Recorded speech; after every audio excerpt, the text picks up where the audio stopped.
Hi, everyone. It's Christopher, Mono County Library Director and co-host of the Oxygen Starved podcast. Now, I'm back with Book Talk Friday and two great library books to tell you about, one new and one old, and I'm going to start with the new. I've chosen I Must Betray You by Ruta Sepetys. It just came out earlier this year to every starred review under the sun. It's a young adult novel set in the final months of the totalitarian regime in Romania in 1989.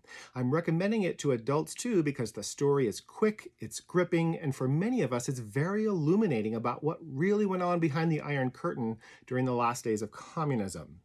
In this book, we follow 17-year-old Christian as he navigates daily life in school and his family, his first crush, all under the specter of an oppressive society.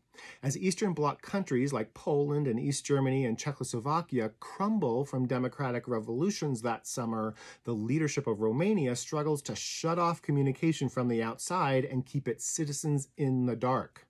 It reinforces this not just with a brutal police state, but by utilizing anybody and everybody to be an informer against others for even just the smallest of infractions.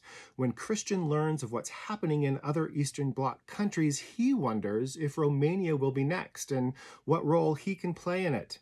But along the way, he has some harsh lessons to learn about who he can trust and who he should trust, from friends to family to his first girlfriend. Based heavily on fact, this book is very well written and researched. There are 2 pages of supporting documents at the end if you're curious to learn more about the situation. The story is chilling and eerily relevant today, not just for what's happening right now in the Ukraine with Russia, but because there are parts of the U.S. in which laws are being put forward that would rely on neighbor reporting neighbor to the authorities. As Sepetys illustrates here, history tells us that doesn't strengthen human bonds, it actually weakens them at every level. Now, for the older title this week, I've chosen an adult novel, The Confession by Olin Steinhauer. Steinhauer is an American writer of many acclaimed thrillers, but when younger, he got a Fulbright scholarship to study and write in Romania for a year.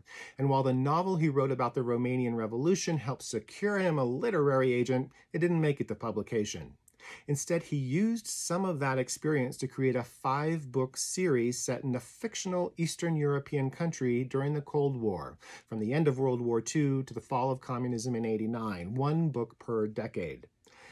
The Confession is the second in this series and can be read as a standalone. The description is this: Eastern Europe, 1956. Comrade Inspector Ferenc Koloshar, who is a proletariat writer in addition to his job as a state militia homicide detective, is a man on the brink. Estranged from his cheating wife and frustrated by writer's block, Ferenc's attention is focused on his job. But his job is growing increasingly political, something that makes him profoundly uncomfortable. When Ferenc is asked to look into the disappearance of a party member's wife, learning some unsavory facts about their lives along the way, the absurdity of his position as an employee of the state is suddenly exposed. At the same time, he and his fellow militia officers are pressed into service, policing a popular demonstration in the capital, one that Ferenc might rather be participating in.